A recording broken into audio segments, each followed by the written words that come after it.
नमस्कार मंडळी, आज मी तुम्हाला बनवून दाखवणार आहे गावरान पद्धतीने चमचमीत आणि झणझणीत अशी मसूर डाळीची आमटी।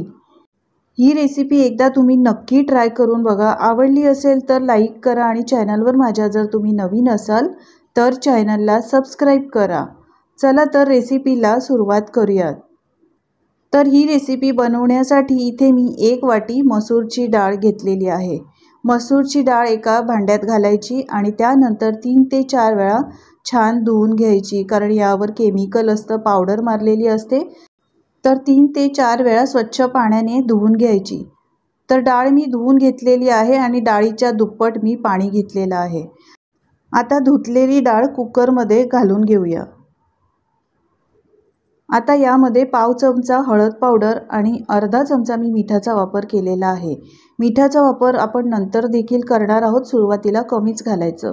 झाकण लावायचं आणि 2 शिट्या कुकरला काढून घ्यायच्या।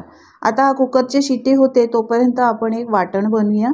तर मिक्सरच्या भांड्यात 1 वाटी ओलं खोबरं घेतलेलं आहे, मूठभर कोथिंबीर, 2 हिरवी मिरचीचे तुकडे, 3-4 लसणाच्या पाकळ्या आणि अर्धा इंच आल्याचा तुकडा घातला आहे। 1 चमचा जिरं घालायचं आणि पाणी न घालता असं जाडसर वाटून घ्यायचं। तर पाणी न घालता मी वाटण वाटून घेतलेलं आहे। आता तुम्ही पाहू शकता कुकर देखील आपला थंड झालेला आहे। 2 मी शिट्या काढल्या आहेत। डाळ मस्त शिजलेली आहे, तुम्ही याचं टेक्स्चर बघू शकता। पाणी आपण जे घातलेलं होतं ते एकदम परफेक्ट आहे। थोडीशी डाळ अशा पद्धतीने घोटून घ्यायची, म्हणजे पुन्हा आपल्याला ही डाळ घोटण्याची गरज नाही। आता इथे मी कढई गरम करायला ठेवलेली आहे। कढईमध्ये 2 चमचे तेल घातलेलं आहे, 1 चमचा राई आणि 1 चमचा जिरं घालायचं। राई आणि जिरं छान खमंग तडतडलं, म्हणजे चांगलं जिरं फुलून आलं की यामध्ये थोडीशी हिंग पावडर घालायची। राई आणि जिरं छान फुलून आलेलं आहे। आता 7-8 लसणाच्या पाकळ्या ठेचून घालायच्या। यानंतर 10-12 कढीपत्त्याची पानं घालायची। एक बारीक चिरलेला टोमॅटो घालायचा आणि छान व्यवस्थित खमंग परतवून घ्यायचं। टोमॅटो नरम होईपर्यंत छान परतवून घेतल्यानंतर आपण जे वाटण बनवलं होतं ते वाटण यामध्ये घालायचं।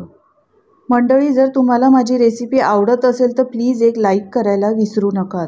सगळं वाटण यामध्ये घातल्यानंतर पाव चमचा हळद पावडर, 1 चमचा काश्मीरी मिरची पावडर, 1 चमचा लाल तिखट आणि 1 चमचा किचन किंग मसाला घातलेला आहे। सगळे मसाले मस्त खमंग तेल सुटेपर्यंत परतवून घ्यायचे। काय मस्त सुगंध सुटलेला आहे या वाटणामुळे। वाटणाला छान तेल सुटल्यानंतर यामध्ये गरम पाणी घालायचं। गरम पाणी अशा पद्धतीने घातल्यामुळे छान तर्री येते। तर तुम्ही पाहू शकता काय मस्त याला तर्री आलेली आहे। गरम पाण्याचाच वापर करा, साधं पाण्याचा वापर करू नका। आता याला छान एक कड काढून घेतल्यानंतर आपण जी डाळ उकडून ठेवली होती ती डाळ सुद्धा घालायची आहे। कुकरचं भांडं धुवून मी यामध्ये पाणी घातलेलं आहे। तुमची डाळीची क्वांटिटी कशी आहे त्याप्रमाणे तुम्ही इथे पाण्याचा वापर करा। चवीप्रमाणे मीठ घालायचं, लक्षात असू द्या आपण आधीसुद्धा डाळ उकडताना मीठ घातलेलं होतं। बारीक चिरलेली कोथिंबीर आणि थोडीशी कसुरी मेथी घातलेली आहे। कसुरी मेथीचा वापर नक्की करा, कारण यामुळे फ्लेवर खूप छान येतो। सगळं व्यवस्थित मिक्स करून घ्यायचं आहे। डाळीला एक छान उकळी काढून घ्यायची आहे। डाळ मस्त उकडलेली आहे। आता याला अजून टेस्टी फ्लेवर येण्यासाठी एक तडका देऊया।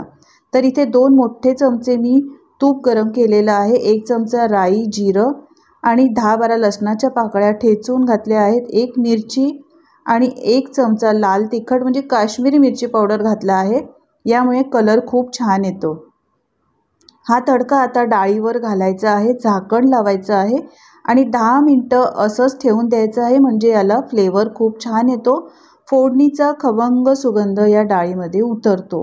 गॅस मी बंद केलेला आहे, तुम्ही पाहू शकता काय मस्त अशी रसरशीत आपली डाळ तयार झालेली आहे। ही डाळ तुम्ही अशा पद्धतीने बनवाल ना तर एकदा नाही रोजच बनवून खाल, खूपच चविष्ट लागते। तुम्हाला जर भाजी घरात नसेल, भाजी बनवायचा कंटाळा आला असेल तर अशा पद्धतीने तुम्ही डाळ बनवून खाल्लात तर तुम्हाला भाजीची गरज देखील लागणार नाही। अप्रतिम चवीची, टेस्टी आणि झणझणीत आणि चमचमीत अशी मसूर डाळीची आमटी आपली तयार झालेली आहे। तर अगदी 10 मिनिटात बनणारी ही मसूर डाळीच्या आमटीची रेसिपी तुम्हाला कशी वाटली मंडळी, कमेंट्स करून सांगायला विसरू नका। आवडली असेल तर लाईक करा, शेअर करा आणि माझ्या चॅनलवर जर तुम्ही नवीन असाल तर चॅनलला सबस्क्राईब करा। पुन्हा भेटूया अशा टेस्टी, चमचमीत आणि झणझणीत रेसिपीसोबत। व्हिडिओ पाहिल्याबद्दल धन्यवाद।